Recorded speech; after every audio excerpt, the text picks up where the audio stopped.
All right, it looks like I am live. I'm checking the playback.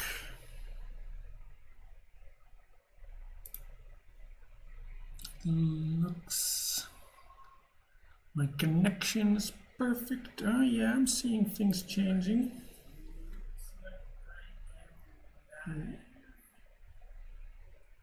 Let's turn the sound feedback off. Hello everybody.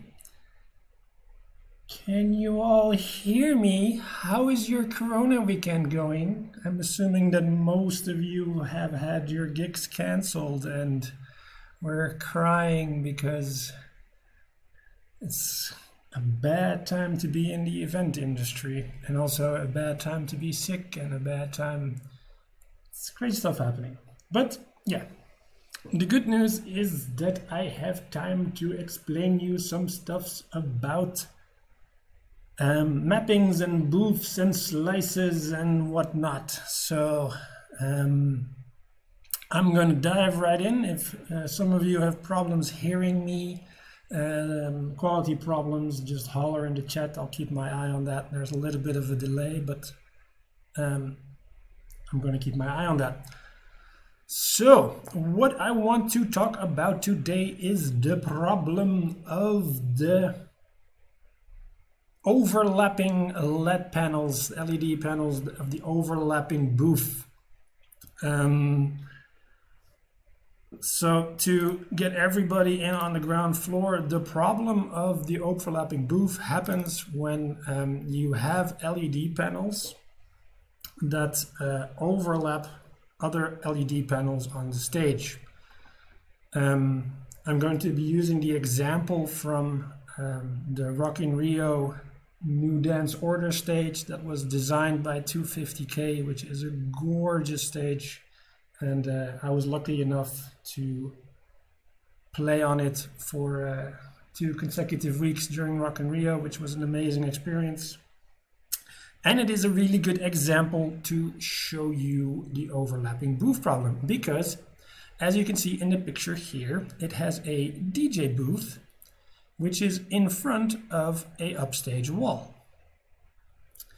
And of course, what you would like to do is put the DJ name on the DJ booth so everybody knows who is playing. And you want to have visuals on the upstage wall. And one of the creative choices you can make is that that visual continues onto the booth in one fluid motion. Now, this is tricky to do because you want to have the same image here and here, but only the DJ name here. And that is the problem of the DJ booth. Now, there is a few ways to deal with this, and I'll go over them shortly, and then I'll show you my preferred way to deal with this later on. Now, if you have any questions, just holler. Again, there's a little bit of a delay, but I'll deal with that. And so the thing is, the first way that you can deal with it is actually not deal with it at all. If we have a stage here, we have a background layer, we have a decoration layer that goes on top, and the way this is set up is that we have a layer specifically for booth content, which appears in the bottom here, where you can switch between different looks for the booth, and then you would have a DJ name that would have to appear on the booth. So like I said, the first way to deal with it is not to deal with it and just slap a slice transform onto the DJ name layer, put that bad boy in place, and then just play your visuals on top of it, and don't worry about anything, stuff overlapping and all that. Let's put that on the right layer. So yeah, you could position content here. And yeah, you wouldn't just worry about it, and it would look fine, and you could run a show and it'd be flash and trash, and it would work, and you would go home, and you'd probably get paid for your show. Personally, I think you're missing an opportunity, but it is a way to deal with it, not to deal with it. Let's be better VJs, let's go a step further, and let's actually deal with it. So another way to deal with it is not to use slice transform, but in the advanced output, just say, well, if I want this area and this area to look the same, I'll just drag my booth over here. And yeah, that means that yeah, they'll look the same in the output. So that's good. And probably that is a worse way of dealing it than not doing anything about it, because of course when this happens, the problem becomes that whatever happens on the DJ booth, so let's say we put our name there, also appears on the upstage wall. Now for the people right in front of the stage, that wouldn't matter, they would only see the DJ name once, but if you're on the right side of the stage or the left side of the stage, you will see the DJ name twice. If you would strobe the DJ booth, it would also strobe the back screen and vice versa. This is probably the worst way of dealing with it, and you should never ever do it. So let's undo that. And a third way of dealing with it is using routed slices, where we would position this one up here and then make a copy of it and then route the DJ name layer into the slice so that it only comes there, which is a way of dealing with it. And if you're a resident VJ somewhere, or if your setup is relatively simple, fine. I don't like it because let's say that I also want to have the DJ name here, then I have to add another layer for that and another slice for that, and it just becomes an unwieldy setup even on a relatively simple one as Rock in Rio. If I'm going too fast, holler, pump the brakes. Otherwise I'm just gonna steam on, complaining about how bad routing layers to slices is. So that's also not a good way. There is a fourth way that I explained in the slice transform video, which would be taking a copy of this slice, moving it down, and then adding a mask to it, which is the same size as the DJ name, and then put that in the position of where the booth would be, which is a genius trick. And I give full props for Tobias from Bladel for thinking of this. But again, it is not a handy or easy way to deal with it. You can manage to get it working, but it's complicated to set up. How I would prefer to deal with this is an easy way, and I wrote a program for that. And that program is called StageFlow, and it is specifically designed to deal with problems like these. StageFlow is pretty much what I wanted Slice Transform to be, for reasons that never happened. It became a separate application, and how it works, and specifically for this problem, I'll show you here. This is StageFlow, and right now it has just loaded the advanced output, the input map that we have set up in Arena 7. And StageFlow is designed to recreate the actual layout of your stage so that you can still work with the input map for content that is rendered on the input map, but combine it with DJ names and stock content, touring visuals, what have you. So here we have the stage, and we want to recreate this to make it look like the actual stage. So what we'll do for now is we'll quickly hide this output, and we'll take a image that 250K made, a previous image. I'll actually show you in full color. A previous render of what they wanted the stage to look like, and it's amazing how close to reality it turned out. It truly is a beautiful stage. And yeah, we'll use this as a guide to sort of guess where iSlices will need to be. So I have this guy over here, and I just click and drag this to make this bigger. And then I can bring my slices back. Oh, it needs to be a lot bigger. Oh, here we go, and I don't have undo yet. Haha, let's all start again from fresh. Because we're just getting started. So we drag this on here. And we make this nice and big. And then we bring the stage back in there. That's better. So what I want to do is make this image for the center big screen match how big it is on this previous image. Not exact science. It is just sort of a ballpark so that we know where everything is relative to each other. So I can make it slightly smaller. And by the looks of it, I have the edges here, the tops here. So this probably needs to be a little higher. Yeah, just tweak it till it's exactly right. There we go. And then we can lock that.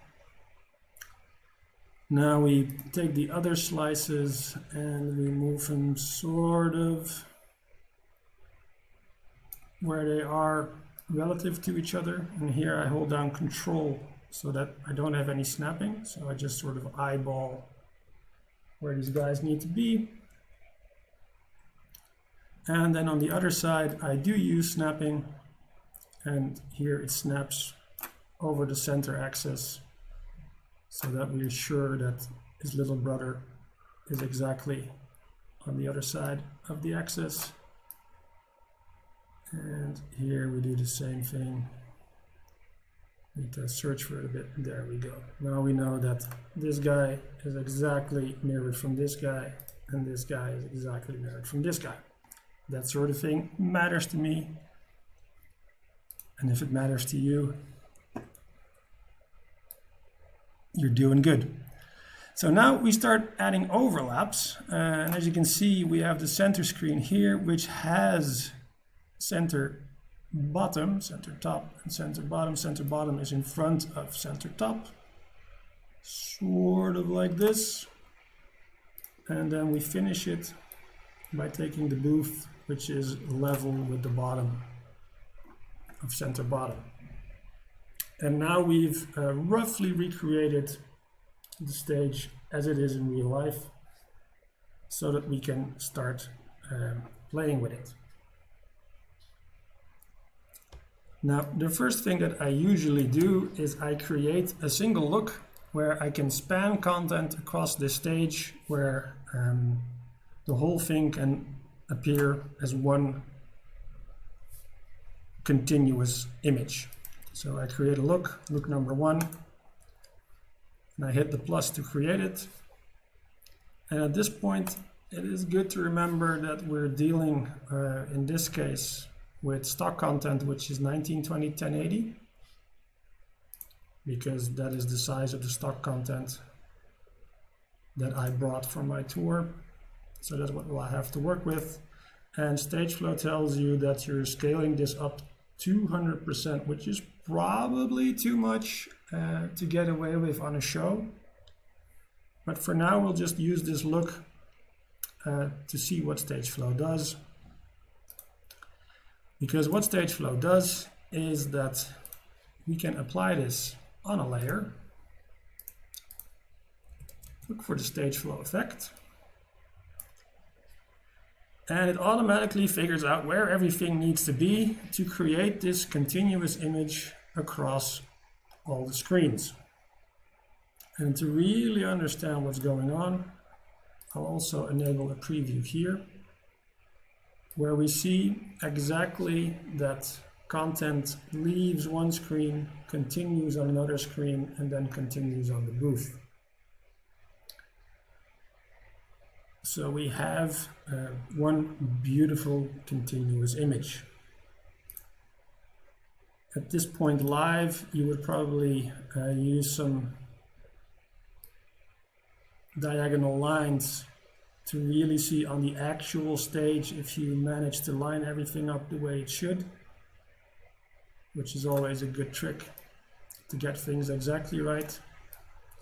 But for now, we'll assume that we dial it in perfectly and the stage was recreated perfectly in real life according to the drawing, so that we're good now. Again, I'm using this as a preview to see how the alignment works. That's looking fine for me. The one thing that we said we would do is solve the booth problem. So let's solve that one real quick, because I probably won't be using this look. Instead, I'll be creating smaller looks for the individual screens. So for instance, one look where my content just ends up on the center screen, which is only blowing it up by 120, which we can probably get away with. I'll make a look where our content ends up on the side screens. And yeah, let's keep it individual. Another look where the content just ends up on the center screens. We do one where we only put it on the booth and the bottom screen, and then our look 6 is the one that solves the problem that I said we would solve, ending up the DJ booth problem, so I can apply stage flow on the DJ name layer as well. And instead of using look 1 for this, I choose look 6 for that, and hooray, we have solved the DJ booth problem. But yours, we can just use slice transform for this, or we could use weighted allowers. This is not actually a problem. That's totally fine. You can solve your this issue the way you want it. You can choose to not deal with it. That's also fine. I personally like to be at a show and to have the freedom that I don't put it just on the DJ booth, but I can switch between adding it on the center screen, maybe switching it off entirely and adding it there, maybe making a combination of those two, and to have that control using MIDI or at least live on the layer to switch it, because it is a real-time software.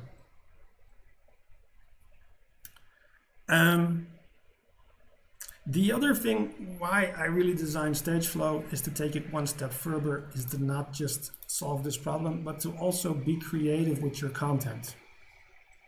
Because a lot of the time what you see is that people will smear content over everything using just a slice transform look, or what they do is they'll duplicate content everywhere, which is fine and it works, but shows start looking samey to me. And what I really designed StageFlow to do was to have an easy way to be creative with how you're approaching the stage. So, for instance, this full look works with abstract content. But as you can see there, the center point is not necessarily in this center of the stage. Like when you're looking at how the stage actually looks with the DJ being over here, You can also approach it that what I call the weight of the stage is not in the center, but it's a lot lower. So what you can do is, create another look, because we have loads of those. And again, we select everything. And we drag it down, we apply a look on it, and then we actually drag it down that the center point, the weight of this content ends up in the bottom of the stage. Now we need to make it then slightly bigger still to fit everything in. And holding down Shift, that all stays proportional. Again, we're working at 200%, so this should really should use 4K content. And then we're exactly 100%, so it's perfect. But unfortunately, for this example, I'm working at 1920, 1080, but you get the idea. So we place this content exactly in the center of the screen where pretty much the DJ's head will be. And what you do see then is that once you apply that look, you've shifted the center of the content, and you shifted the weight of the stage, and you're shifting where your audience is looking. And I really like this idea of playing with the symmetry and the balance of what your stage does. And especially if you have content like this, you really create the feeling of the content going over the viewer, which is different from having the same content copied to everywhere.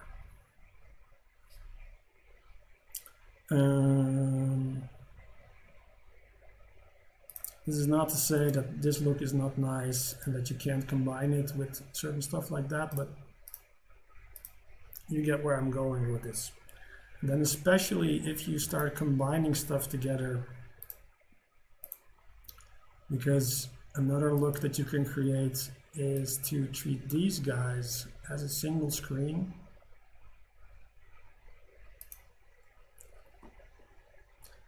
And sort of like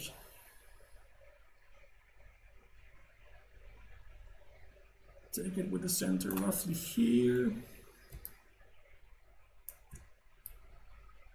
Let's actually put it smack dab in the center here. And let's duplicate that focal and bring it over to the other side. Because then the nice stuff that you're creating, and you can start combining stuff. So on another layer, we apply that look. Look 8 is where we were, I think. And then you again shift the weight where you still have a centered look, but it's showing the left side of the content here and the right side of the content here, and you're breaking the symmetry. And I really like that idea of not having everything the same way. And I can combine it with the previous look to make stuff overlap and to do nice stuff with the stage. And because everything in StageFlow is laid out where it needs to be, you can get creative with this. And if you don't like this and say, maybe I want it to be centered after all, you move these guys around and everything updates in real time. And you can play with how you want things to look. So this is how I think you should solve the booth problem, and this is why I think StageFlow lets you be creative with your content and to create new looks and to not treat everything the same way. That's me. That's StageFlow. Check it out. I hope you learned something. I hope you got some ideas, and If you have any questions, you always know where to find me. And for the rest, I hope that we'll start having gigs again soon and that we can be creative with our visuals. Have a good time, everybody.